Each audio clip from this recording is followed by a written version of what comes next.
Good evening, everybody. Thank you for joining me. This is our Wednesday night Zoom. On this particular occasion, we're calling it Heroes of Pinot Noir, and it's co-production between Merchant of Wine and learnaboutwine.com. Hopefully everyone has received our email with all the wonderful brochure information, tasting mats, etc. We've got a fantastic lineup of producers to taste with you tonight. I'll be introducing some of the producers as we go along. We have also a fantastic little companion slideshow that will get us through a lot of information. And let me just share that with you right at this time. Tonight, we're also having a charity silent auction. You can click there, but I'm going to get the link here and put it into the chat for everybody. If you're watching on Facebook, I'll also put the link to the charity silent auction,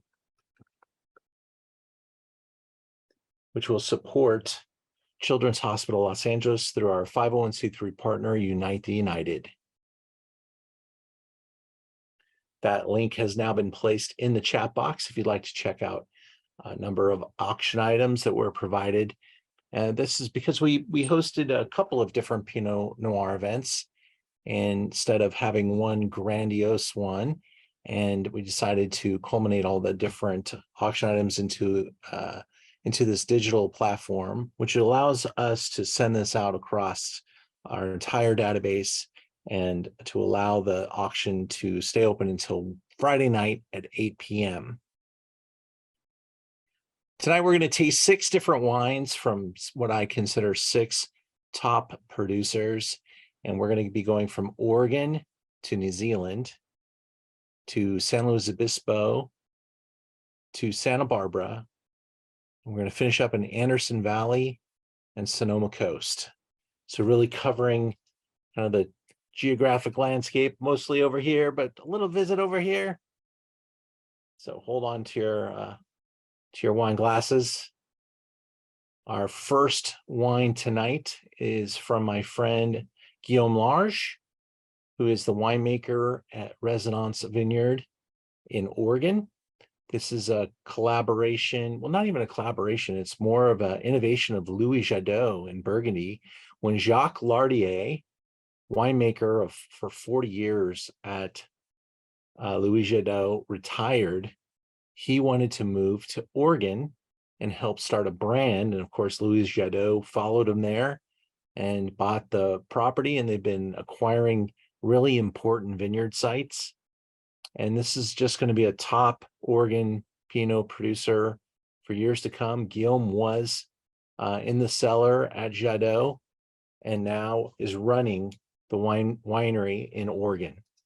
Let's listen up as Guillaume takes us on a little taste of this beautiful 2015 that we have the special opportunity to present to you tonight. The Heroes of Pinot Noir, we get to talk to some of the top winemakers of the world. And it's with great pleasure that I get to introduce you to winemaker Guillaume Large, who is with the Resonance Winery in Oregon. And usually we Zoom with Guillaume. He's been all over the world, actually. We've Zoomed with him in France. We've Zoomed with him when he was up in Oregon. But today he's sitting right next to me. Hello, Guillaume. Hello, everybody. Happy to be with you, my friend, today, and happy to be virtually with you too. Well, pleasure. It's great. I've had a great relationship with Jadot for many, many years. You can see the Bacchus head in the background. We love our Burgundy and we love Louis Jadot, and the connection here is strong. Why don't we go into the slideshow and you can tell everyone about Resonance Winery. And that should work.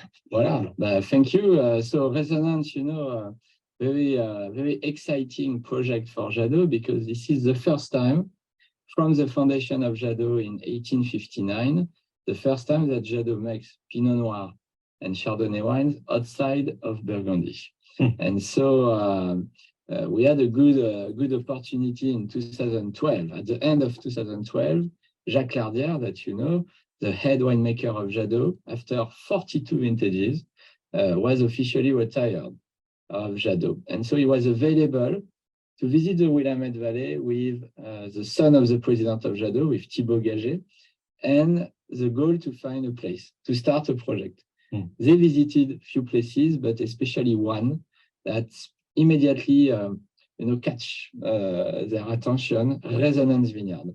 A small vineyard of 20 acres, planted from 1981 with ungrafted, unrooted Pinot Noir. Wow. And I touch wood, but still without any sign of contamination of phylloxera. So super interesting for Jadot, because as you know, in Burgundy, it's done. Voilà, this is a view of Resonance Vineyard. So small blocks, meaning one block with one clonal selection. And at Resonance Vineyard, they planted from the 80s, some from the 1980s, 3 clonal selection.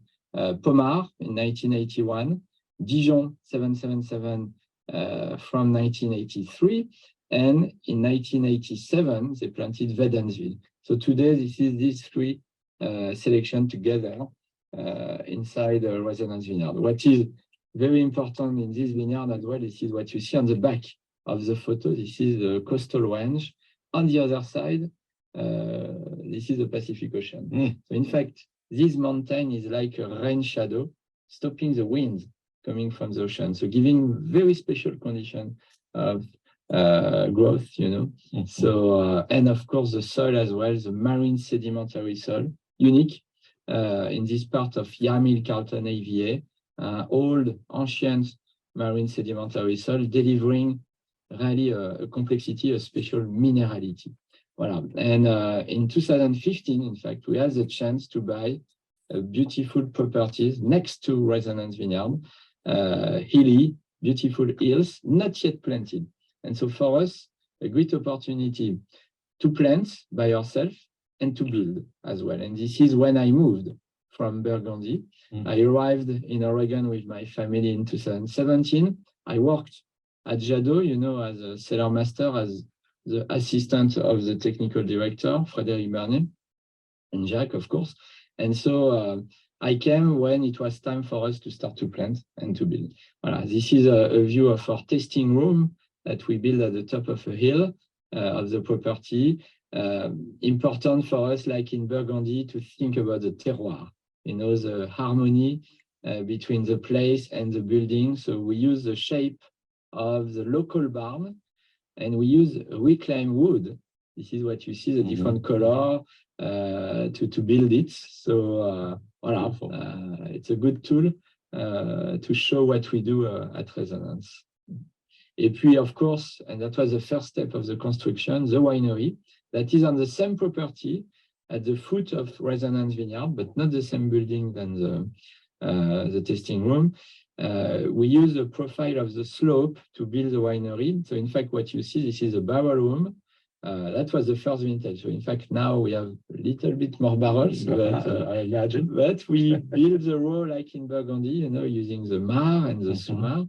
And this is the lowest elevation of the building. So in fact, we have 3 levels: the reception, the maceration with the tanks room, and below the barrel. So we can fill up our barrel using the gravity, you know, between the tanks that are on the other side of this wall on the left and the barrels. And so we age all our wine in barrels in French oak, working with only one coupage, Cadus coupage. Cadus was founded by Jadot in the 90s, but using only French oak from different forests to bring more complexity, and maximum 1/3 of new oak. It's enough, you know, not too much oak. Et puis, when we are ready to bottle, we rack the barrel and we make the blend in the tanks that you see on the back. Right. See. And today the wine. Voilà. Yeah. Today we're tasting the actual original vineyard, 2015. Again, these are own rooted Pinot Noir and various clones.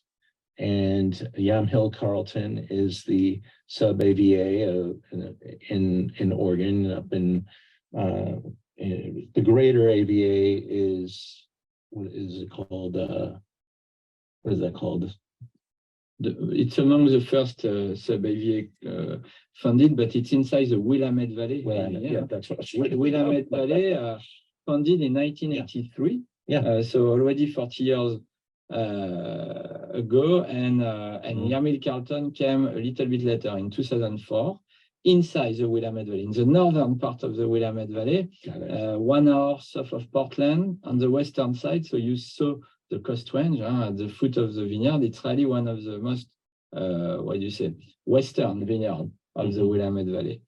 So this terroir reveals a lot of complexity and especially a lot of black fruit. So this is why we choose this label, you know, with the tree lines that you see at the bottom.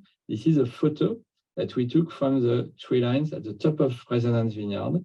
Et puis the color, the purple color, connected with the fruit, you know, the black fruit, the blue fruit, the black cherry, the blackberries, the violet flower, et puis some earthy notes, spicy notes as well, coming from these sediments, you know, these marine sediments. Et puis the palate reveal a nice freshness. There is a density, but there is a freshness as well, and especially highlighted by this minerality, this marine minerality. You taste almost something coming from the ocean.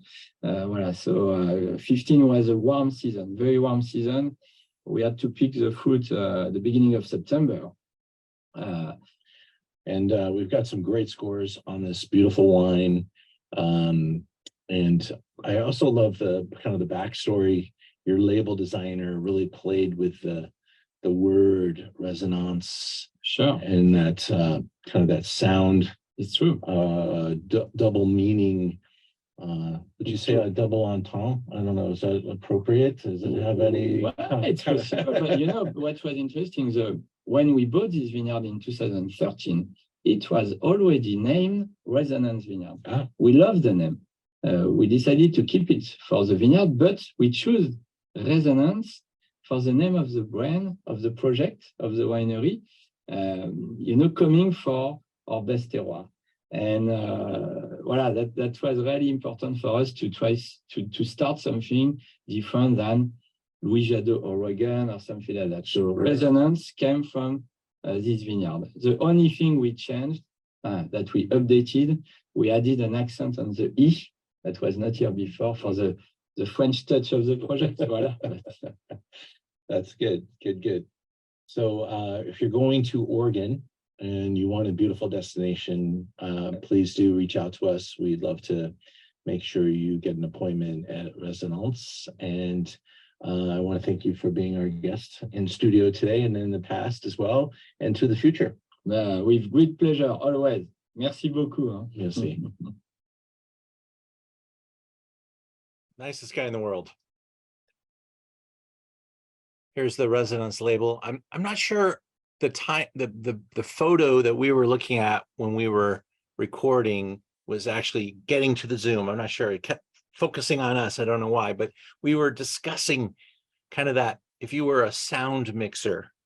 And so they bring that into the label. If you look at the label, it looks like, you know, you're measuring sound waves, and that's a resonance. And I really like the label. They changed the color of the label based on the vineyard. This is their best vineyard. This is their estate, their oldest vines, and really what they bought, their first investment. And to be able to have the 2015, which is, you know, kind of optimal, to be able to start off our show tonight with something a little rarer, a little you know, cellared, because Pinot Noir can cellar so well and really develop. And some people prefer much more fruitiness. That's okay too. But here there's a really crazy crossover between modern, new world ripeness and that French philosophy, and also that weather pattern that's very similar in Burgundy. So you get this wonderful kind of foot in each kind of a mentality, each type of a climate with this wine. And I really think the 15 is showing very pretty. It is much more more opportunistic. If you were sitting there tonight having it with, say, a turkey Thanksgiving feast, or maybe some nice red fleshed tuna or salmon, because it is made for food. It is not quite a cocktailing version of Pinot Noir, but I really enjoy it, and I hope you did as well. Now we're going to change our location and go a little bit further to the south. And we're going to visit with winemaker Blair Walter, who's actually joining us tonight. Blair, are you in New Zealand? I am indeed. Fantastic. Beautiful. What time is it there? It's 2 p.m. in the afternoon. I'm very jealous looking at my fellow participants here drinking glasses of wine, because it's 2 o'clock in the afternoon for me. It's perhaps a little bit early to get underway. So I'm sitting here very jealously. All right. Well, we do encourage drinking at work, but it's a little different here in California, maybe. I will say I had the pleasure of visiting your winery maybe 6 years ago, and have been a fan ever since. One of the first wines I bought for our store was your wine, and I just think it is a beautiful wine, and I'm hoping everybody gets a chance. How many of you have ever had Felton Road Pinot Noir before in this Zoom tonight? All right, Aaron, thank you, and Amy, thank you. Yeah, but we love introducing folks to this. Is like, if you're going to make a list of great Pinot Noir producers in the world, this probably should be on it. And I'm really excited to be able to taste with you, Blair. Thank you for joining us. It's my pleasure. It's great to be participating all the way from Central Otago, New Zealand. And for those of you that don't know where we're at, it's not at the South Pole, but you can almost see it from there. We're way down here in the southern part of New Zealand, and I believe it is the most southerly Appalachia. Is it further south than Tasmania? Yeah, quite a bit further south than Tasmania. Where on there are more southerly vineyards apparently in Patagonia, but only sort of very experimental trial vineyards. But we are the most southerly wine growing region in the world on a commercial basis. But interestingly, it's still only the 45th parallel, which is identical to the northern Willamette Valley. So a lot of people think that we're further south, but the 45th runs just 5 miles north of where our vineyards are located. Got a little kind of a video presentation here from your estate. Do you mind if I play that now, Blair? Absolutely, go for it.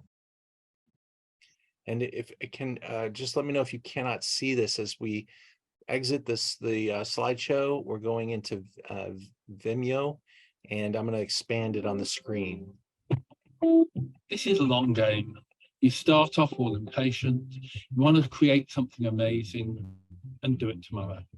And slowly the reality sinks in. It's going to take a long time. From planning to proper mature vines is a 25 to 30-year journey. And those first plans will be full of holes. So the first generation rarely gets the chance to see the whole thing come together. Back in 1999, this was just nothing but a wee slope on the side of the original vineyard here, and we were making our own compost and running a few merinos here. So it's fairly awesome now to be 18 years later to see vines growing at this intensity. It's pretty weird. We're in the middle of absolutely nowhere here. I mean, there's nothing. Bannockburn, is the back end of nowhere in terms of the planet.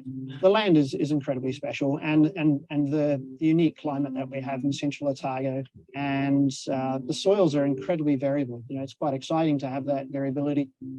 I'm convinced you don't make better wine by trying to make better wine. You just do all the other stuff as well as you can, and you observe. You try to learn, you try to be patient, and then you realize you're going in the right direction. It's a pretty special place to work. You know, when I come in the driveway in the morning, I mean, first you're confronted with a vineyard, but it's more than just the vineyard, it's the whole property, and that's the exciting thing that biodynamics brings to our farming and our sort of culture here, is that we treat all of the land with the same respect. It's not just the vineyards. So up in the steep hills behind the vines, you know, we'll have goats roaming the hillside, chewing the briar bushes. We've got the Highland cattle that we can use their manure and the horns for the biodynamic preparations. We've packed it into the various horns. And so rather than buying in imported microbes and trying to buy an imported fertilizer, if we can make it ourselves, what harm can it do? Everything that can maximize the flavors and the profiles of our individual soil. Yeah, so biodynamics is can be seen as a bit left field. It's quite esoteric. We see it as a tool in the cupboard that, you know, helps make organics work. The long game is about land, about sustainability, real sustainability, not just a bit of greenwash. Things like having a zero growth policy, sustainable, responsible pricing, not chasing what the market will bear. The really special thing is the inspiration and the commitment and that we get from Nigel to drive us all to really just do our best, but it's done in such a subtle and such a careful way. Like to think that you can taste that in the wines, that they're not pushed or they're not contrived, that there's an honesty and an integrity to the wines. Flock 3, 3 of our goats being fed by Gareth on the winter's morning. Yeah, why did we do this? I couldn't think of anything else. It's one of my more terrifying jobs each year to choose the vintage t-shirt to design it, and you kind of sit down, you know, and finally desperation comes up with something. We've been lucky. We had some early recognition and the success that comes with that. What it does do is to free us up to think long term, to play the long game if we choose, and we do choose. So it's an amazing job. It's still as exciting as ever, still as nerve-wracking. You know, on that first day of picking, I sometimes have to pinch myself because it's ultimately being in the pleasure business where, you know, my job is to put a smile on somebody's face. I was almost 50 when I started this, so I shortchanged myself, I suppose. Hopefully the kids will be there to make it work, and hopefully the vineyards will be there to make them work. It's a two-way process. You give to the land and it gives back to you. Very nice. Blair, that's a wonderful presentation for us all. Take us there, get us there. How long have you been a winemaker in New Zealand? I started here in 1996, which is when Felton Road was founded, and prior to that, I'd studied viticulture and enology at university in Oregon and in New Zealand, and then after graduating, I worked in various vineyards and wineries in New Zealand, Australia, California, Oregon, and also in Burgundy. Wow, got the full Monty there. Well, New Zealand is a very young wine growing region, so it's absolutely essential to explore and get experience globally, to soak up all those experiences and variations on for Pinot Noir is actually quite a very similar theme, but learning how to best interpret your vineyard site and how to manifest that in the wines in the best possible way. Beautiful. And how many vines or acres of vines or hectares of vines are you taking care of there? We've got 4 different properties in the Bannockburn subregion of Central Otago, and they total 34 hectares or 82 acres of vines, and that makes about 12,000 cases annually for us. And everything you make is estate? Absolutely. Where we've always been 100% estate grown and made and bottled. And when was the winery first originally founded? And the gentleman that we were watching on the video, he's the founder? No, that's Nigel. Nigel came along in 2000, but the property was founded in 1991 by Stuart Elms, and that's where we get our little elm tree logo from on the label. And Stuart was an older gentleman, had some really interesting experience in fine wine, in farming, and in business, and established the property. We got some initial runs on the board, and Nigel was developing a vineyard nearby and heard that Stuart might be interested in selling, so purchased the business off Nigel in 2000. Nigel's obviously, you can tell from his accent, is British. Lives most of the year in England, but comes out to the winery over the summer and the end of the growing season and harvest. Tonight we're tasting the 2020 Calvaire or Calvert. We say Calvet. We're all Anglophiles in New Zealand, and it was an English name, but I guess originally it derived from France. So Calvaire would probably be the proper pronunciation, but it's always referred to in New Zealand, and the family have always referred to their last name as Calvet. And it's a property of just on about 6 hectares. It's just a kilometre along the Felton Road from where the estate vineyards are located, and a really interesting site with really deep, heavy silt soils, and produces quite a distinctive Pinot Noir for us. Fantastic. Always gets some wonderful marks, and whenever I have a chance to find this on a great wine list of the world, it's a great wine to bring to the table. So beautiful with food, so balanced, so pretty, so almost delicate and tender. And is that because of your winemaking, or are you playing into what's naturally there, or you just believe in making more elegant wines? What is it about this wine that we can tell us? I mean, there's potential to make more bolder, sort of heavier handed styles in Central Otago, and we were perhaps going through that phase 10, 15, 20 years ago.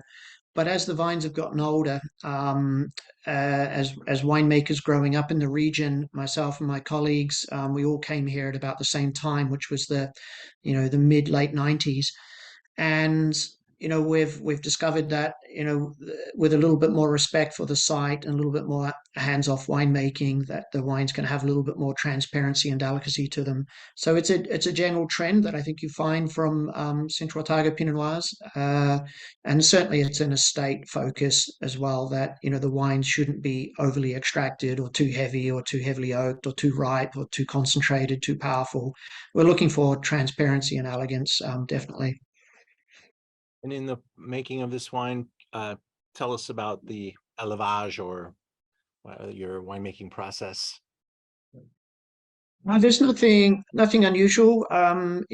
Being organic and biodynamic in our vineyards, and for over 20 years now, obviously there's that theme gets carried on through into the winery.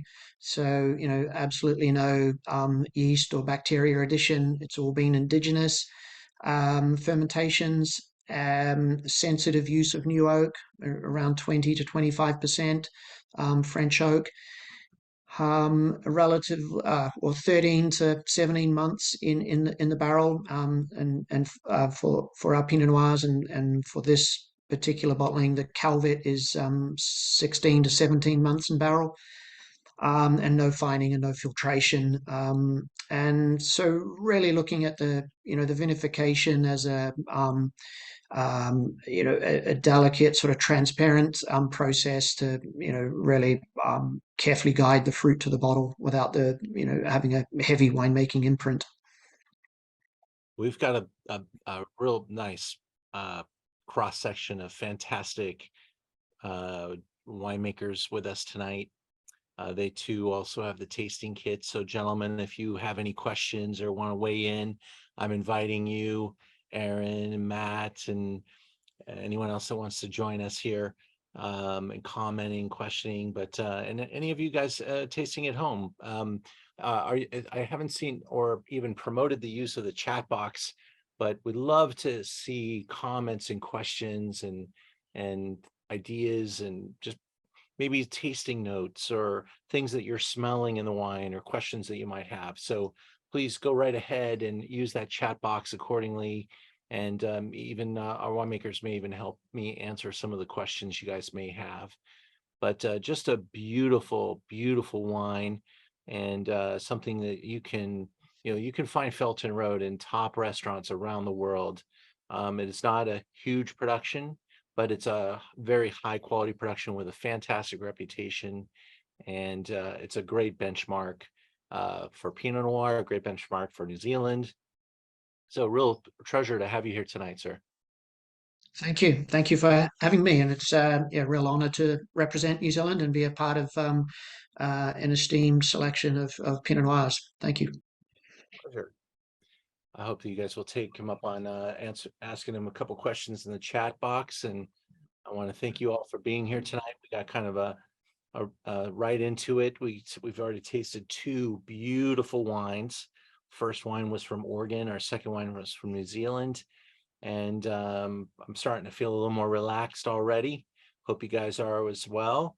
And maybe as you guys take on a few more tastes, you'll feel a little more inclined to express your opinions in the chat box.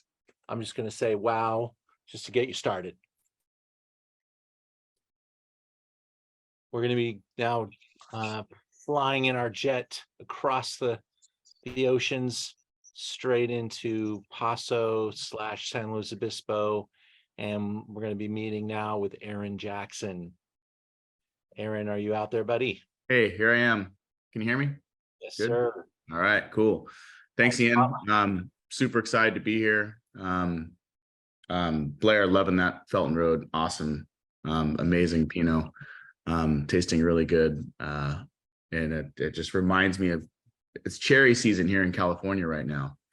And just a couple hours up the road in Gilroy, they growing the famous Gilroy black cherries right now. And I just drink that wine. It's just like, it's like biting into a super fresh cherry right off the tree. It's delicious. It's amazing to see that black fruit profile in that cool region of Central Otago. But yeah, so we're going a pretty far cry from New Zealand and moving here into California, but kind of a unique, it was interesting hearing Blair talk about, New Zealand being a relatively young wine region. And so this particular region that we're going to be tasting a Pinot Noir from today is an exceptionally young wine region. In fact, the AVA for this, the American Viticultural Area, was actually only officially passed last year. Now, we've been growing grapes here for more than a year, but the official AVA was actually passed last year. In fact, it's not even quite on your map, Ian. There's not a lot of maps that even have the AVA on the maps yet because it's so new. But this is a really exciting area, the San Luis Obispo coast, or the slow coast as we call it. And this is a region in Central California. So those of you wine drinkers out there, that aren't super familiar, my winery is actually in Paso Robles, which some people are getting to know. Now we're, basically 4 hours north of Los Angeles. We're about 4 hours south of San Francisco, 5 hours south of Napa Valley. And the unique thing about the San Luis Obispo coast is that we're growing grapes closer to the ocean here than most any other wine region, certainly in the United States. I know there's plenty of vineyards in New Zealand that I've seen that are literally on islands in New Zealand that are surrounded by ocean on all sides. But this area of California is really unique. There is a mountain range called the Santa Lucia Mountain Range. Those of you that are watching, if you are from, I assume most people are from, our Angelinos are from California, perhaps, maybe not.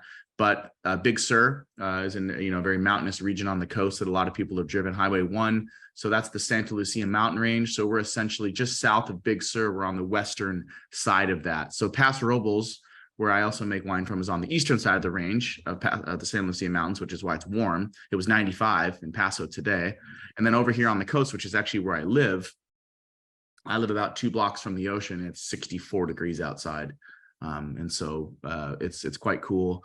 So we're growing Pinot Noir really close to the ocean. Most of our vineyards today might have topped out at around 70 to 72 degrees.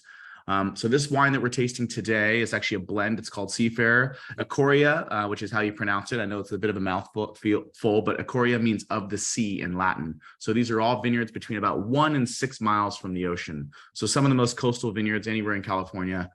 So we're looking intense coastal proximity. Really, the Pacific Ocean with our cool ocean temperatures really help moderate that climate.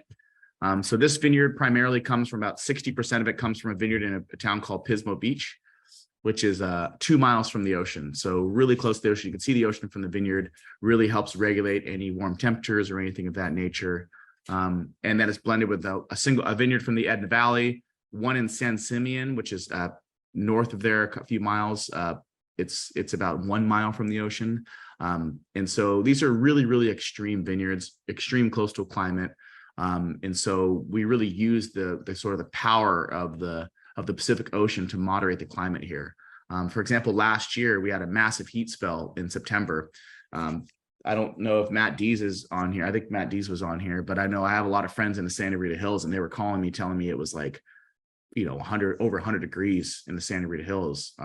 Paso was like 115 degrees, and it was like 84 on a hot day, on an extreme heat spell in a lot of our Pinot vineyards. So we really have this amazing capacity to be close to the Pacific Ocean and really moderate those extremes of temperature. And so this wine is kind of a fun wine. It's kind of our appellated blend, meaning it's sort of a blend of all of our different vineyards.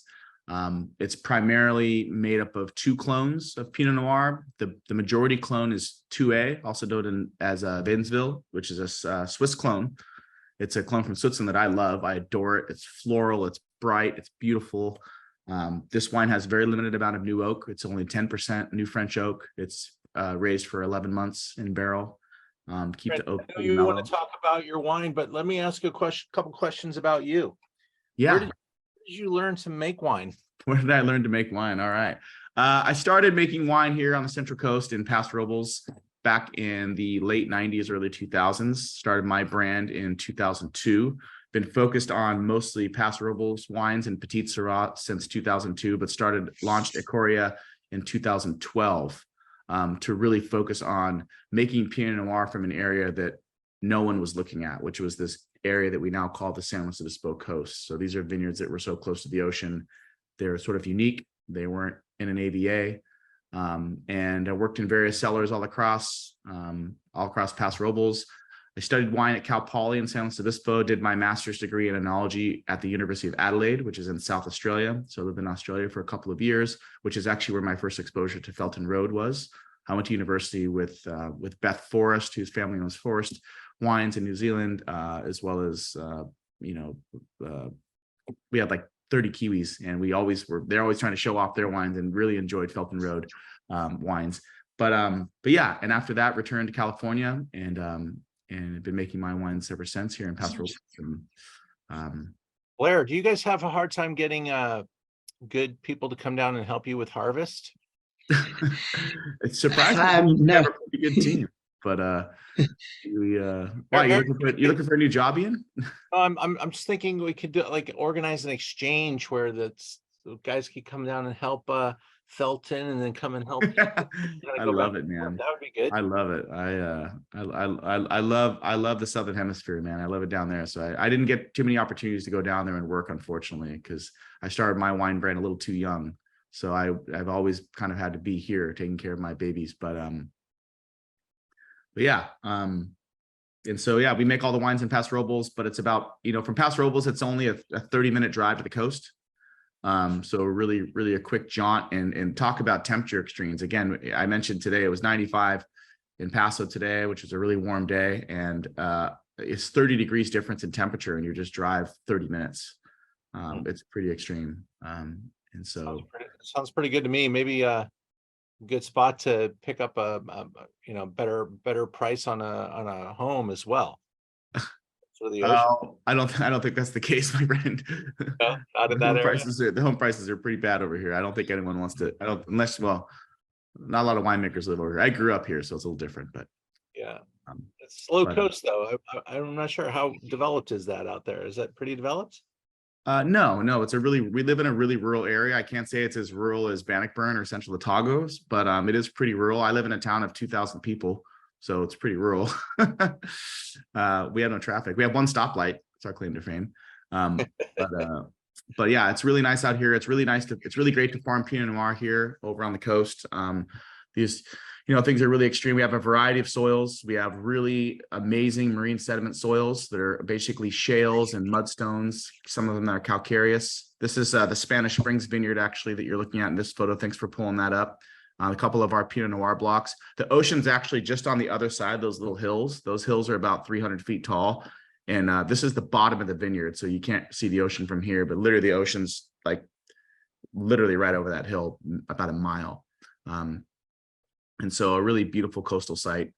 It does form the backbone of this wine. It always makes pretty nervy, really beautiful Pinot Noirs every year, really fresh. Well, what kind of comments do you guys have? And I'm sorry, Blair, I couldn't get that tasting sit down to you in New Zealand, but all these guys got your wine in their glass today, and we appreciate you. I just got back from a couple of weeks in Oregon and California, but I didn't get as far south as San Luis Obispo. So my palate for American Pinot Noir is actually fairly finely tuned at the moment. And I must say how much I enjoyed the wines and being reacquainted. So I'm sitting here just quite envious of not getting to taste. What I think is interesting, Blair, is you commented how maybe 10 years ago the volume knob was probably turned pretty loud. Yeah, the wines of Central Otago, and people were really pressing the ripeness and going for the gusto, and that volume knob, at least at your brand and maybe others, has kind of pulled back a little bit, because it is, and I think that's happening in California too. I think we're seeing people really kind of let the wine kind of speak different levels, and not just how loud can you make it. That's really, we've seen that across kind of all regions of California, the Southern Hemisphere. and at the other extreme in Europe, they're turning that volume knob up, trying to get right. Yeah, Bordeaux wines these days are 15%. They're in the vintages. Oregon, honestly, I've really been enjoying the wines out of Oregon with some of these warmer vintages. Sometimes they're challenging for California, but I feel like Oregon's been on a heater. They just keep banging out great vintages of wines, because climate change has taken those really extreme regions such as New Zealand or Oregon and really made for some beautiful wines, and they're more consistent, because Oregon used to be 2 out of 10 vintages were good, and now they've had like 6 good vintages in a row. So it's good for the winery owners. I got one more slide here. Your wine is a significant value proposition too, buddy. Aaron, I just think as price point, you're getting something that's got a great story. You're getting some really good scores, and there's a lot of likable, charming character that I just really enjoyed this from the very first time I tried it. And you have a good following, man, because people are pulling your wine through at a pretty fast rate. Yeah, we're selling out of wine pretty fast these days. Ian, I started this winery with $1,000 that I saved in the summer of 2001 as a busboy at an oyster bar, and made my first 2 barrels of wine. And I've never had an investor or any family money or anything. It was just been bootstrapping it the whole way. And I came from a family that didn't have money to drink, nice wine. I mean, my parents literally still drink 1.5 liters of Turning Leaf that they buy at Costco. And so for me, making wine for sort of the everyman, or the every woman, I should say, is important to me. I don't think that wine should be just a reflection of ego. And that makes me, perhaps I'm a crappy capitalist, but I'm a pretty good winemaker. So Sure, man. Well, any questions for Aaron, please hit him up in the chat and ask him anything you like there. And if you want to go visit, is there a tasting room that people can come visit? Yeah, so people that are coming up through California, they're driving up Highway 101. Tin City is a really exciting industrial area in Paso Robles where there's like 26 wineries now, breweries, distilleries, everything. It's a really great area. And so we pour both our coastal Pinot Noirs and our Paso Robles Reds that are primarily focused on Petit Syrah on that side. I just want to answer one question Marie had posted here about the other clone. So I did kind of get distracted. So the main clone of this is 2A. The secondary clone primarily is 667. So 667 is muscular and big, provides backbone and dark fruit structure to sort of complement the florality and the more red fruited and brightness of 2A. So I just noticed that question came up twice. I apologize for not answering it. But yeah, we'd love to see people if they come to Tin City and Paso Robles. It's a great area. A lot of great small producers and some really lovely wines there. So if anyone's coming my way, stop on by. Fantastic. All right, cool. Well, thank you very much, Aaron. It's great to spend a moment with you there and good to see you, sir. And look forward to seeing you soon. And Blair, thanks for hanging out with us and answering questions and stuff. Do you have any visits, Blair, coming to California? No, I just had that visit just 2 to 3 weeks ago. So sadly, it's probably not going to be on the agenda next year, but 2025, I hope I'll be back. All right, well, hit us up. Maybe we can do a Felton Road tasting in Los Angeles for you. That would be fun. Sounds good.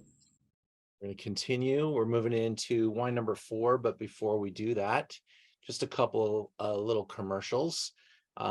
We are bringing our live events back here in Los Angeles, and people are really itching to get out and do some really crazy experiential stuff. So I put together some crazy tastings. If you haven't taken a look at our Burgundy dinner, it's next Thursday night. I have 4 seats left, and I'm now having to wheel and deal. So anybody that buys one of those last 4 seats will get one of my Domaine Romanée-Conti candles that I made. You will not get the Big Daddy. It's back there somewhere, the Romanée-Conti vineyard. But right before the pandemic, we went and tasted the entire lineup of 2015, all the wines. So I have one of each in a candle set. So I need to get 4 more seats in that dinner so I can pour all the wines that are on the page, which includes 97 Salon and wines from Rousseau and two vintages of Richebourg. So I'm hoping that you'll check that out. It's not the cheapest dinner, as you can imagine. The Champagne Challenge is something we do on a regular basis around here because I am a champagne freak. And so we taste a different 21 champagnes side by side, 3 wines at a time. I serve them blind. We pick our favorite. I reveal the wines. We tell the story of the wine after you've tasted them to find out what you like, what your favorite is. And we've got, the $20 Costco champagne next to the $300 Gosset 2008 Celebris. So, really fun lineup of wines every single time it's different. So check out the Champagne Challenge. We also have a little food component that we do with it. And there's some details on the website about what we're doing with the food for each of those. And we just announced yesterday our newest dinner. It's the Extraordinary Bordeaux dinner. We've got Lafite, Mouton, Petrus, Palmer, and my friend, Chef Christopher Emy, who was at Ortolan and worked at L'Orangerie and back in Paris. And he's actually worked for multiple Michelin-starred locations. He's a phenomenal chef, and we've had the pleasure of doing many different events with him. We're going to be using the Duclos space, which has a nice little kitchen for him, and he does all the cooking himself. It's not like he's the conductor. There's no one else touching the food. He preps it, he cooks it, he plates it, and we love it. only 14 people at our extraordinary Bordeaux dinner, and you get to try some really crazy wines. These are crazy dinners, I know, but life is short, and we're going to make sure our dinners are the most crazy in the land. So check them out at learnaboutwine.com. Matt Dees, I know you're out there. What's up, buddy? How are you, man? I'm all right. How about you? Plain, if I did, you should shoot me. Man, I'm living the Santa Barbara life. I can't complain. Awesome. By the way, I gotta give a shout out to Aaron. That is a cool AVA. I don't know enough about it yet, but I think Santa Rita Hills, where we are, is cold. That's a chilly spot up there. If Aaron's on here, man, I'm gonna come up and see you, Aaron. I'm making it happen. And I just got to give a shout out to Blair, who I met. If Blair remembers where we met, it would be amazing. We met before my first day at Staglin Family. We went to a terrific bar with Andy Erickson in Napa, and Andy gave me the best advice ever, which is, for your first day of bottling in this industry, always be your most hungover. Let me tell you something. That's bad advice. And I'll get him back. I don't know when. It won't be today, but maybe Blair, you'll be there, and I'll get him back from the Green Lantern. But Blair is a huge inspiration for us. We've sent you a couple employees from our Hilt estate. Carrie Walton came down there from us, and some other good people. But the wines of Felton Road have been massively inspirational to our brand since day one. Well, that's thanks, Matt, for the shout out. That's funny you mentioned Andy. I was just I went to their house in Napa just like 10 days ago, and unfortunately Andy was out east in New York, and I got to hang out with his good wife Annie, and shared a few glasses of wine and a good catch up. But fond memories of the Green Lantern. Yeah, Green Lantern. So man, that was 2000 or 2001, just a wee couple years ago. But Yeah. I feel like you might have been mustachioed, and I think I might have had a beard. I don't recall, but anyways, a long time ago. Nice. Great to see you.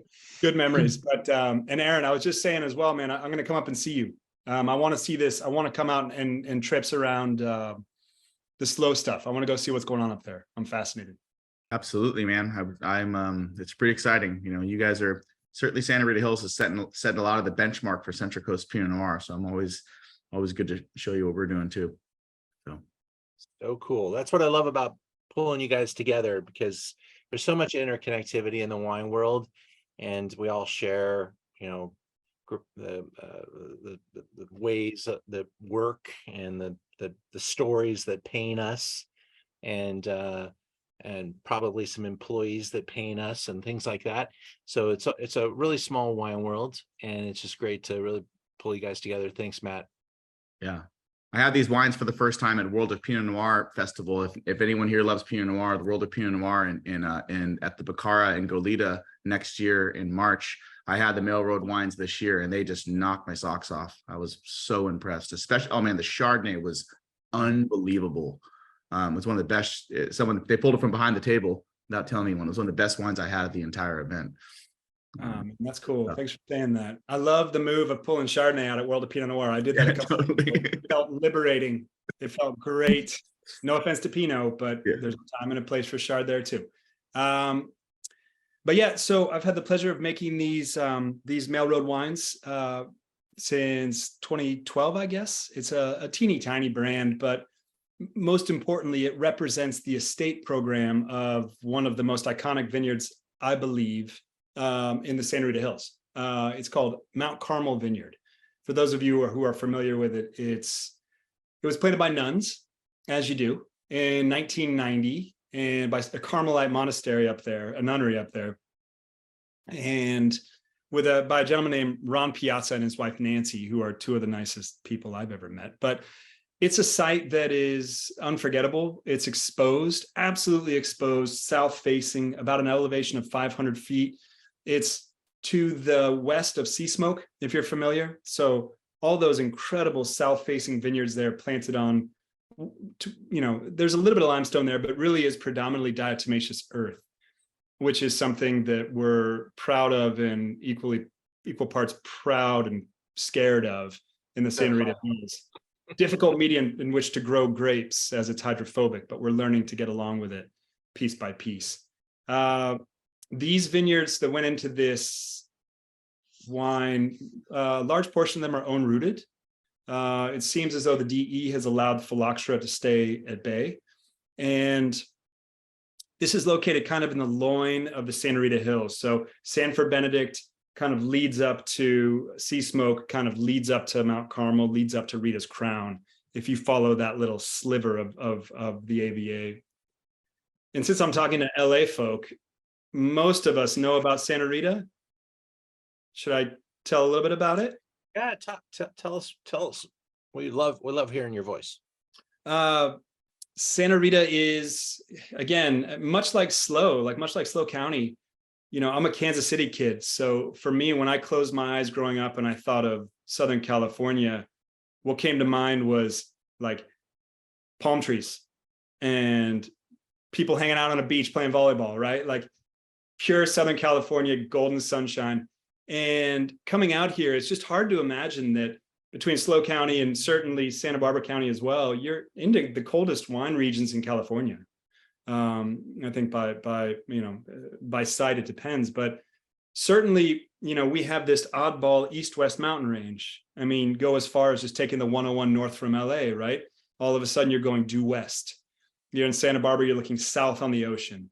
So basically what you're dealing with is this joyful thing where if you're going surfing in Santa Barbara, obviously you're probably not wearing a wetsuit and you're probably not getting attacked by a great white shark. You get up on the other side of Point Conception, all of a sudden you're not in that beautiful little Mexican current coming up from kind of Central America.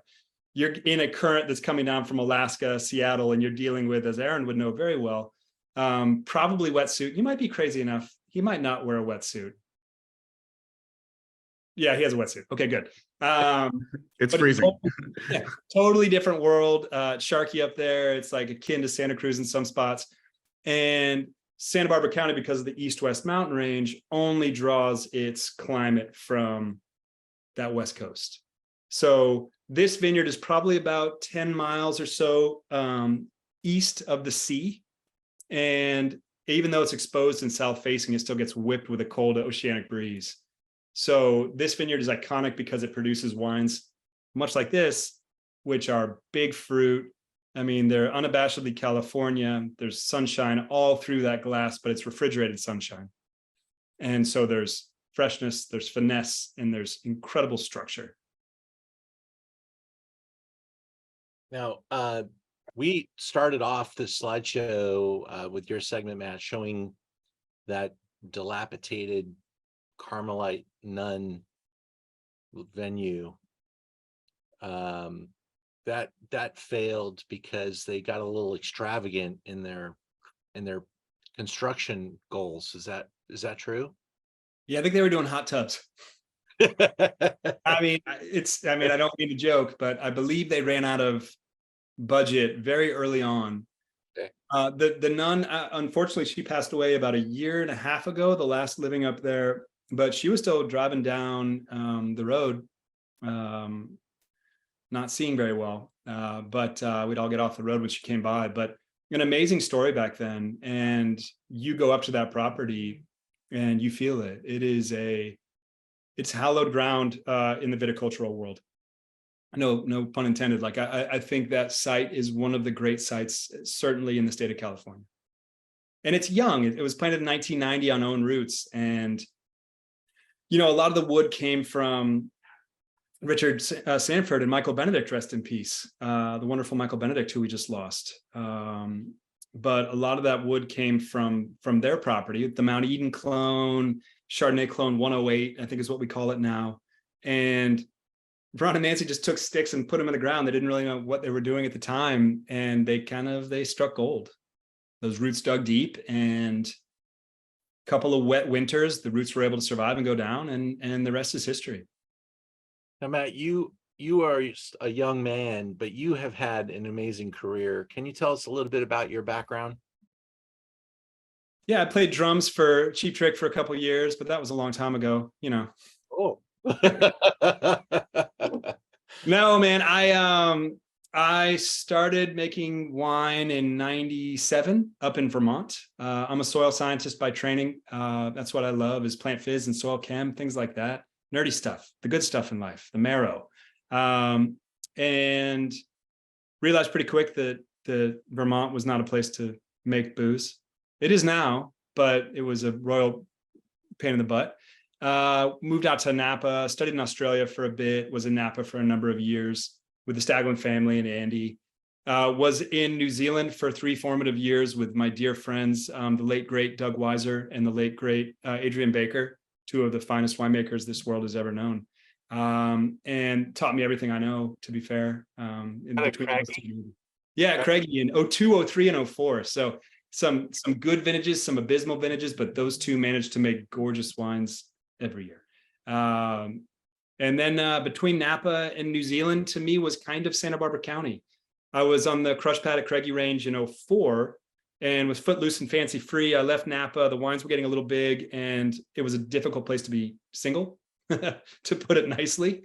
And Andy called and he said, I got you a winemaking gig, a head winemaking job. And I said, where is it? And he said, it's in Santa Barbara.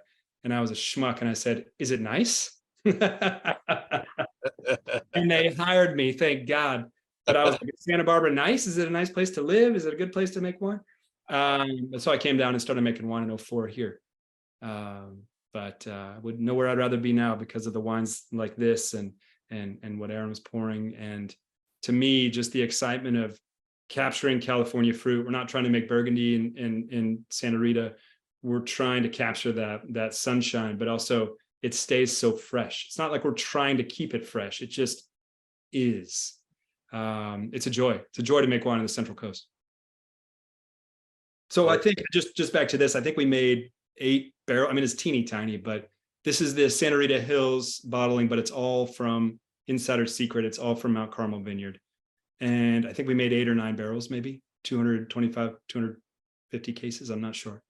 Now, the one we're tasting tonight is labeled as Santa Rita Hills, but it is a single vineyard at this time. But you could grow this production, this bottling, if you wanted to or needed to, with some other fruit, maybe, right? We could. The problem being that it's a very specific set of flavors, south facing at that elevation, taking in the full northern hemisphere sun in DE. So we think we might have found one other vineyard we could play with that they'll play nice, but for the time being, Santa Rita is Mount Carmel. And then you have the white label wines that are differentiated by barrel selection, or is it blocks? Blocks. Okay. Yeah, the old vines and some of the 828 that Greg Brewer planted has been influential, very influential up there. Those guys did a hell of a job for 12 years making rockin' wines out of there. So we took over after that and have kind of hoped to follow in those footsteps.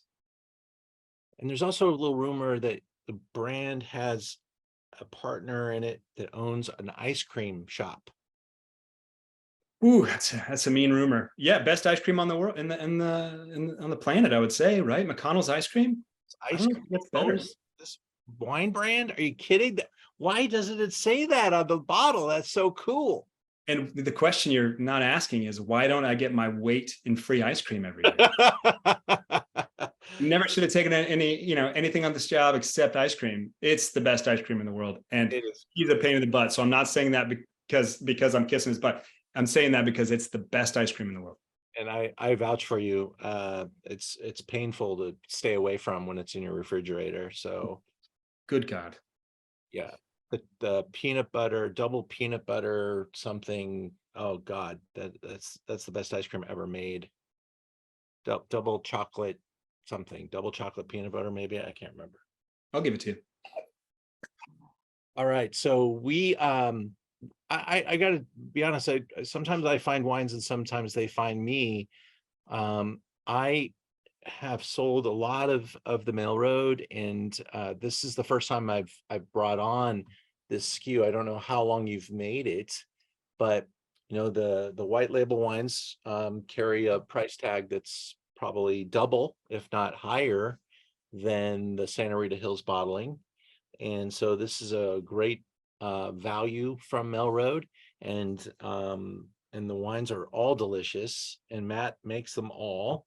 And so, check out our site. We've got at least 2 vintages of the white label at any one particular time. And this is the brand new baby brought in for this show. So, and we had reviews of this wine yet, Matt? Do you know? I don't think so. We might have. I don't recall. Not on the 21. The 21's the newest of the bunch. We're bottling the 22 on Tuesday. Cool. Well, So- they all get great scores, and you're an incredible guy in person. Even on video, you're equally as charming and wonderful. So I just want to thank you for making the time to do this with us. Yeah, you got it. Always good to see you, Ian, and good to see friends. And is Jason Drew on this call? I had to record with Jason, but What about Mr. Mondavi? Is Carlo on? Carlo is not either, because we got Carlo's time earlier this year. Okay, I just want to say real quick, between Blair's wines and Jason Drew's wines, 2 of the biggest, I would say, for a really long time, biggest inspirations we've had in blind tastings and whatnot. Those are crazy wines. Great. I'm glad you. Thank you. We do these because there are so many great wine personalities to be able to pull together, and it's great when you can do it. But we're asking people to take time out of their lives, and so for all of you that are here live on the Zoom, just another thank you for taking the time. When I record with a winemaker, I'm taking them away from their lives too. We do it sometimes in the morning. It's a 10-minute commitment or whatever. But just to be able to get this from you, there's just so much more meaning to it. I do these Zooms every Wednesday, and I do my best. But because you guys, you can really literally taste the wine at a different level when you guys are presenting it. So it's so great that you could do this. So thanks. Absolutely. And Aaron, I'm coming to see you, man. I meant that. All right. Seriously, man. I'm really inspired by that whole spot. So I want to learn about it. Far out. Well, we'll continue, and we thank you guys, and please chat up the chat box and ask some questions while these guys are still able to give you their attention, and thanks again. We move on to wine number 5, and I was able to. This wine found me again. This is another one. I produce a lot of events. And I got a call from sales department at Drew Winery, and I'm like, Drew Winery? I don't know that I've ever tasted Drew. Would you mind if I tasted it before I said it's okay to attend this event? I'd love to. And I got a bottle sent down to me, and I opened it up, and I was like, send me 3 cases right away. I love this wine, and it is fantastic. I'm lucky I found it when I did. I feel a little naive not knowing more about Jason Drew, but we got a chance to talk with him, and he is a fascinating person. So let's get right into it. So at Heroes of Pinot, it's really about meeting the personalities and getting that firsthand account of place of the producer, and really kind of getting an insight into the bottles. And I'm really pleased to be able to introduce you to Jason Drew. He's a winemaker for Drew Wines, owner, winemaker, founder, vineyard planter. Good to meet you, Jason. Thank you. Great to meet you as well. Looks like we got your 2021 Fog Eater Pinot that we're going to be tasting as we talk about this wine. But also, we're actually Henderson Valley. Yep. Up here. That's right. Yeah, that's one of the vagaries of being such a small appellation in Northern California, is that outstanding. And how many different types of wines are you making up there? Are you Chardonnay and Pinot Noir specific, or do you make some other things as well? Yeah, when we first moved up to the property, which was in 2005, we purchased the property in 2004. It's a 26-acre property that's 3 miles from the ocean. So it's very much a coastal climate property that's 1,250 feet up, on average, and kind of undulates from a southeast to southwest to south. And we had not planted. I had not planted the vineyard until 2011. So at that point, I was really contracting with all the fruit, and I was making about 6 Pinot Noirs, 1 or 2 Syrahs at that time. Since then, we planted our estate property. We have 10 acres under vine now.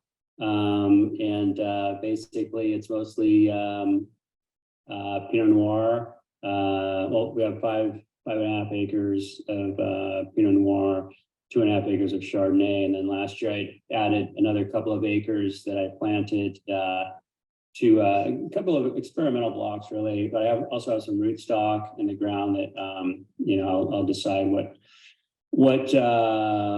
flavor to put on those. But I did plant a little bit of Chenin Blanc and Syrah as experimental. It's very, very edgy for those 2 varietals, and we'll be we'll be hopefully, knock on wood, hopefully we'll be able to add a little bit of estate Chenin Blanc and estate Syrah to the portfolio. So currently we are making still about 6 Pinot Noirs, a couple of appellation blends. So we have our Mendocino Ridge appellation blend, which we call our mid elevation, and we have our Anderson Valley appellation blend, which we are tasting today, called the Fog Eater. This is the 2021 vintage. And then there's also a couple of single vineyards that I'm working with from Anderson Valley as well. So Anderson in general is typically a later harvesting site, right? In general, it is, but it depends on where you are as well. So there is some variation. Of course, if you're what we consider in the deep end of Anderson Valley, which is closer to the coast, we're gonna, things will ripen a little bit later there versus on the further east end of the valley, where it's a little more inland, maybe not get quite as much fog. So we will, a year like this, I mean, again, it's sort of an abnormal year because we got started late, and we are probably a good 3 weeks late still. We could catch up a little bit, but we're anticipating a late harvest this year. So I guess, maybe we'll start picking the fruit in Anderson Valley, Pinot Noir. I'm guessing at least mid-September. Considered, how would you classify that vintage? Warmer vintage, dry vintage, wet vintage? Well, it wasn't really wet. We were still a little bit, in the drought for sure. We actually didn't start coming out of the drought until this last season of rainfall, which is great. So I think those 3 things, a fairly mild season, especially from veraison to harvest, which is really when the ripening counts. The quality of the vintage certainly is a big player in that time, with the lower yields and a little sort of not a lot of wetness in the soil, producing really nice intensity. But we also finished up with some nice grace and graceful notes of flavors, and really nicely balanced, just beautiful vintage, I thought, which was a nice relief from the 2020 vintage, which was really kind of a tough one. And in part of your winemaking stylings, are you a subscriber to any type of farming practices? Are you a whole cluster? And what's your oak regimen? So certainly farming practices, I would classify our vineyards and certainly our estate as regenerative farming. Our estate has been certified organic for the last 30 years. It was organic before we even purchased the property. It was an old apple orchard. It still is. We still have 10 acres of apples as well that we make a cider with. It's called Swirl cider. So barrel elevage for this Fog Eater is 11 months. I used about 10% New French oak. I use all barriques, which are the ones behind me. Not old, but a neutral, I should say, and mixed with a certain percentage of new French oak. And so everything is also native fermented with the natural yeast that come in from the vineyard and what resides in the winery as well. And so we'll also punch down. I haven't been doing many, I really haven't done any pump overs for as long as I can remember. So we, we'll stop them, piage, and then also do punch downs once or twice a day. And then fermentation will take place over like typically a 2-week period and fairly cool temperatures as well, which is the way we like it. Well, it's a beautiful wine. I love the richness, the dense, the concentration that you achieve. These are all super high quality marks that I think are also associated with the better wines in the Anderson Valley. And you're certainly at the top there. I really appreciate your time today and love this wine. I look forward to also moving into the next vintage here very soon. And we appreciate you being a guest on our show. Absolutely. My pleasure. Thank you very much for having me. Such a nice guy and really revered. So we are now actually buying wine directly from the winery because I recorded with him about 2 weeks ago, and then something happened in the earth that caused the 24 bottles of wine that I had in stock to disappear. So any orders we get for Fog Eater tonight, we will be able to fill, but we are going to place that order with him after the show, and we'll get those wines probably by Friday or Tuesday of next week and distributed as soon as they arrive. But I've opened it up. If anybody wants to purchase some, we'll be getting it straight from the winery.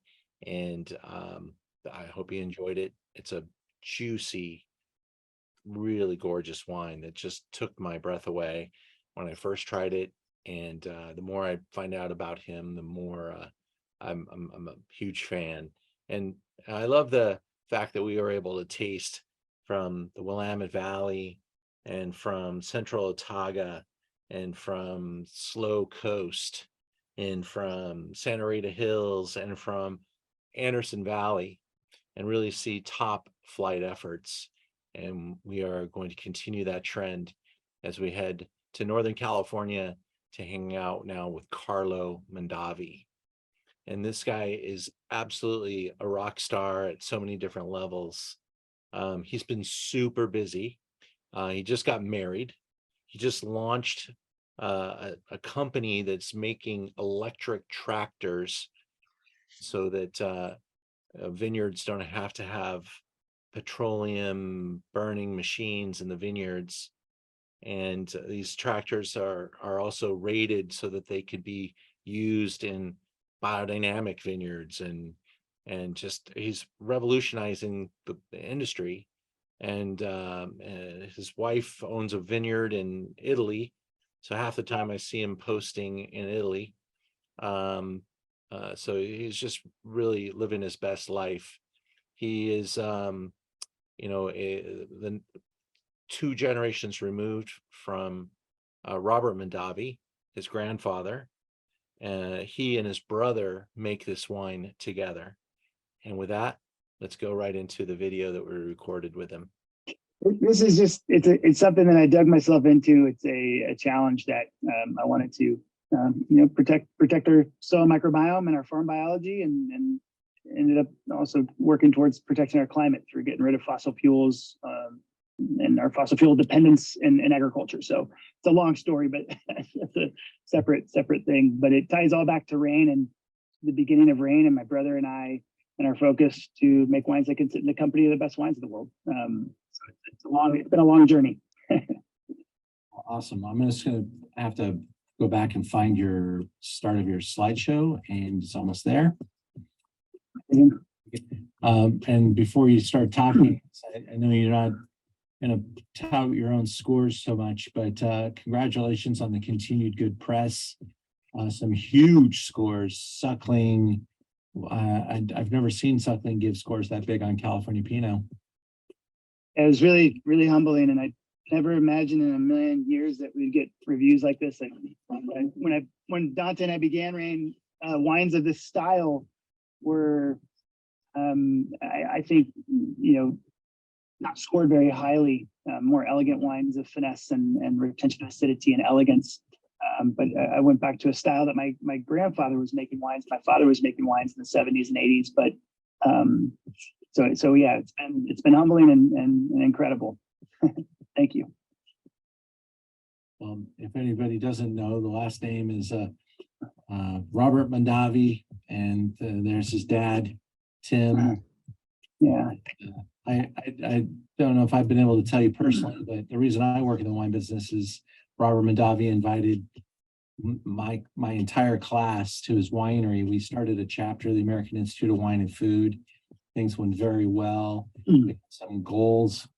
He invited us all up, and we spent the whole day with Margaret and he, in 1991, sitting on the front lawn of the winery having lunch for about 4 hours. And it was really one of the great moments that led me into the wine industry. My grandfather was, I didn't know what he did when I was little, but I knew I wanted to do what he did. And the more that I hung around in the cellar and in the vineyard, I confirmed that my father, and the two of them would get together and talk. It was always magical. And so, of course, I set the hook from a young age. And these are some of the bottles that inspired Dante and I to begin writing. I'm no longer associated with Robert Mondavi. It's a long story, but it turned out to be the best thing that could happen to my family. And so Dante and I went off onto the true Sonoma Coast, is the edge of where you can achieve set and ripen fruit, right in front of kind of where we are, the three vineyards that we work with and farm and produce. Is one of the deepest channels of water in the world, and it creates an incredibly beautiful cooling effect that is just incredible for Pinot Noir. And so retention of acidity, freshness, and vibrancy. To talk really quickly about our philosophy at Rain, I think the name that story, it has a double meaning. So it's the idea that rain, R-A-I-N, so rain that falls in the field becomes wine naturally without doing anything at all. And then the unique, actually you can kind of see it on the outside of a grape. There's this wax. You can see if you can see my hand right now, I just polish that off. That wax collects all the native yeast that's floating through the air. There's over 50,000 individual yeast cells in any given berry. So if you think about it, it rains on the fields, filters through the rocks, the vines drink the sun, sweetens it. And then if you do nothing at all, a bee will come bite the grape open, or a bird will peck it open. The juice mixes with the skin, sugar plus yeast yields alcohol right there without intervention. The rain that had fallen on the field and was sweetened by the sun becomes wine without doing anything at all. And then the unique spelling R-A-E-N stands for our dedication to research in agriculture and enology naturally. So all of our wines are natively fermented. We don't add yeast. We don't allow yeast in the winery. We don't filter. Similar to what Todd was saying about his wines, Rain loves whole cluster. And the best vintages were 100% whole bunches. 18 was an incredible vintage for us. One of the vintages that with climate change we are longing for. Incredibly cool, beautiful, elegant vintage. And so in 18 we have 100% whole bunches in our wine.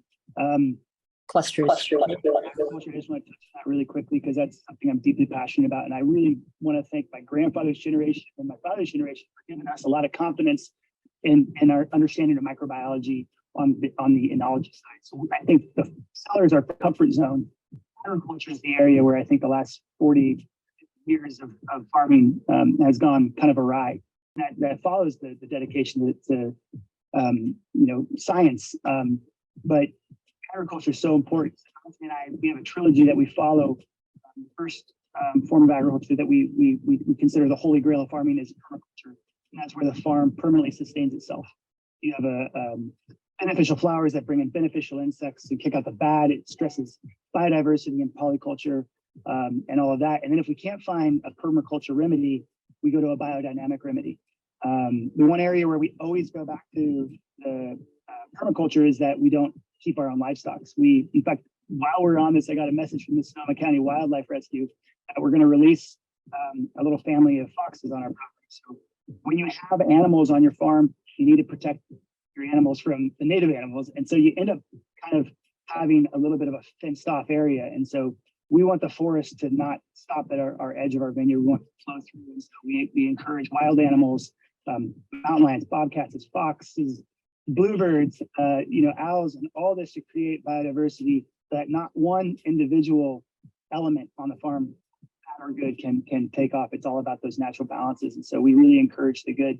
So that's where we go back to permaculture. And if we can't find a permaculture remedy, we base out at organic, and we are a no-till farm because of, I think, my belief in quality, but also because of climate change and our abilities to retain carbon and greenhouse gases in the soils and help create a healthier soil microbiome in doing so.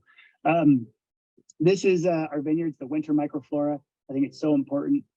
Royal St. Robert Bodega. We farm about 18.5 acres in total as a winery, very small team dedicated to you go to the next slide there, Ian. I think it might show the spring. So this is a spring perma cover crop. So we don't sow a cover crop. That's a native, naturally regenerating cover crop. On the right, it's sour grass, which is actually the Native Americans used to chew on this to help with stomach aches. Kind of a homeopathic beneficial flower, and then crimson clover on the left.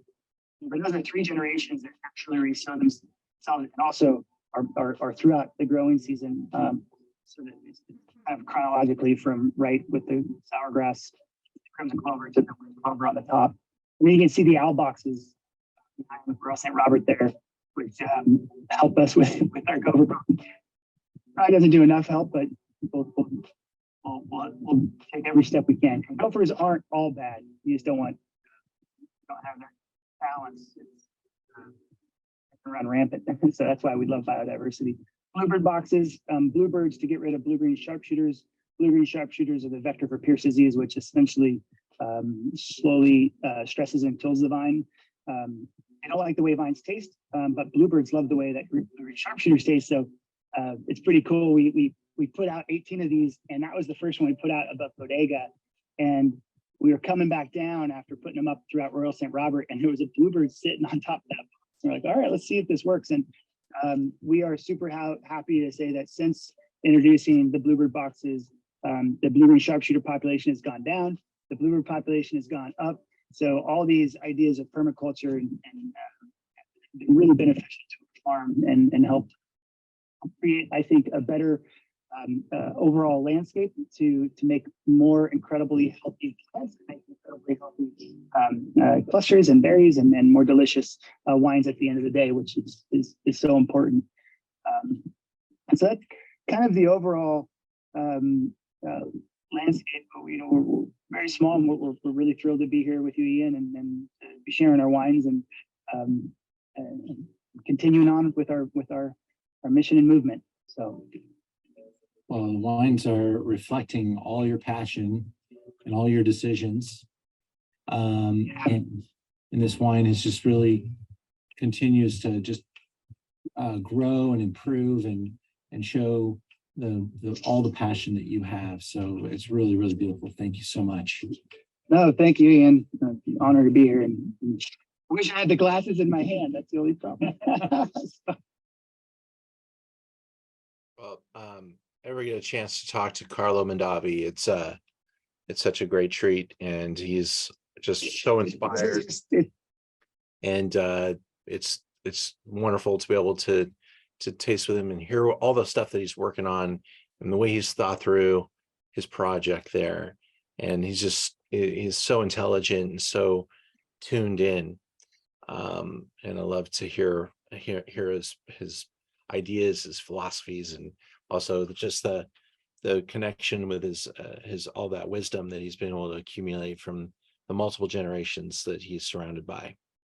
By the way, this wine that we're tasting today is the 21, and this wine did get 98 points, and it is this is a James Suckling score. It is the Royal St. Robert. We do have some. I don't know how much more I can get. If we run out, check back, I will find out. But we kept buying into this event. We sold out this event. We bought more, and it keeps selling at a pretty good rate. So if you like this wine, I will tell you right now, this wine is wonderful now, but wow, will it improve in like when you can say that this bottle's 5 years old, which is only 3 years from now, it is going to scream. And this is the type of wine that you really do want to lay down and give it a couple more years.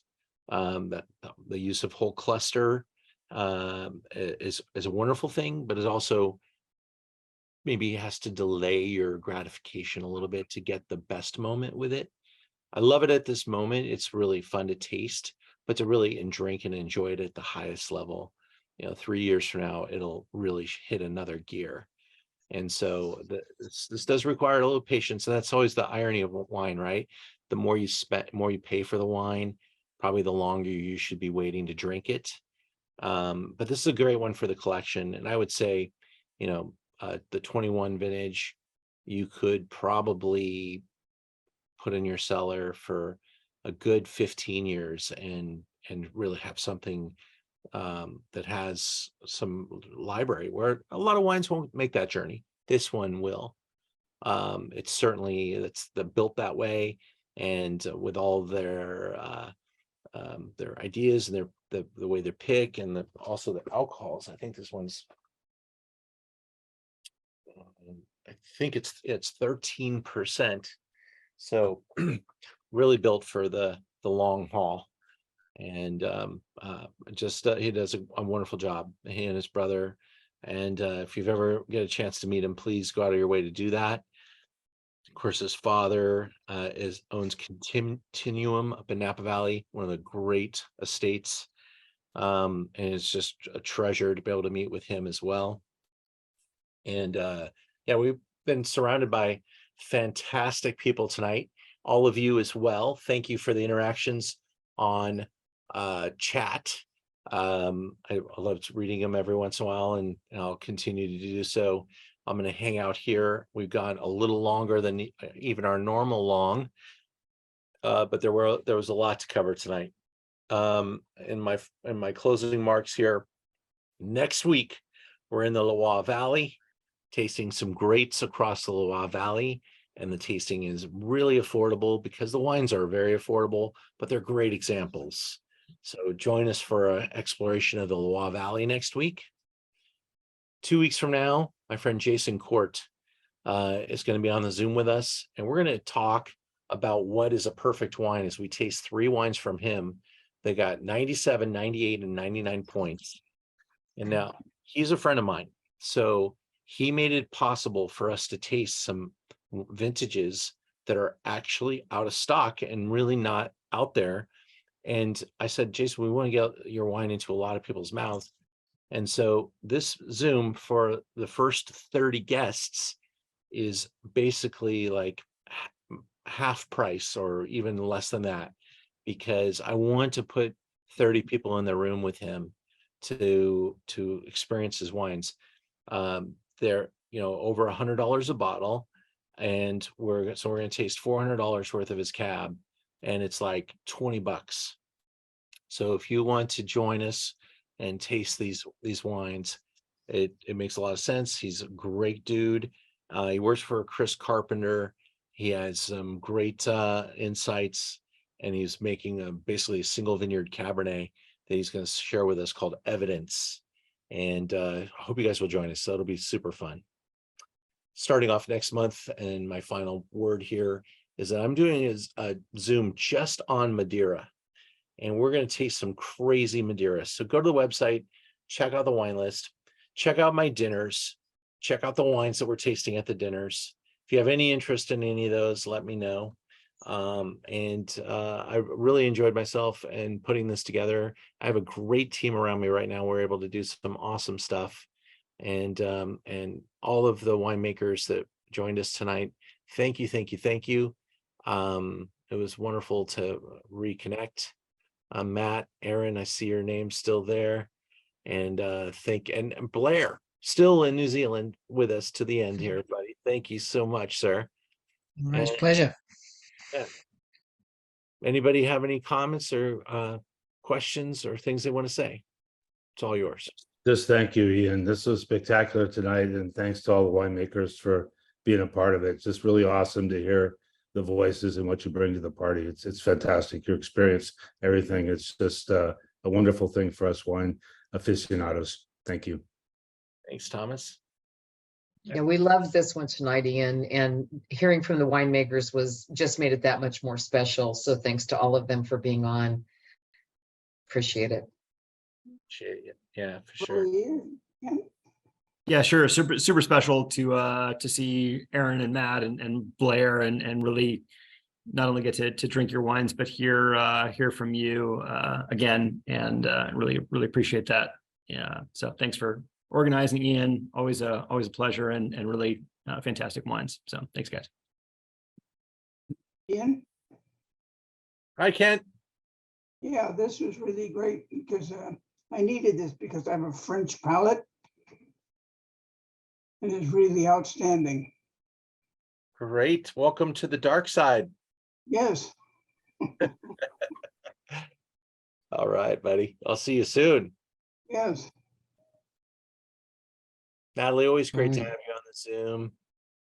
Thanks, Lisa. Ian. This was great. So I know you're holding my wines because it's really freaking hot right here in Nebraska right now. And so I have, if I add, I know you got 6 that you have on hold for me. If I add and make a case, can I do like a case shipment and get a better deal on shipping? Of course. Yeah, absolutely. You know, Andrea will do that for you anytime. Anytime. Sweet. All right. Yeah, these were fantastic. And I don't like, yeah, to have like six Pinots that were just like hit it out of the ballpark. I don't know. Excuse the baseball reference, but yeah, this was great. It was awesome. Thank you so much. We love having Nebraska in the house. So Go Royals. I know they suck. I know they're not I know they're not the Dodgers, but no, I'm a baseball fan first. So I like all the teams, and I love Giants. I love everybody but the Giants, actually. It's just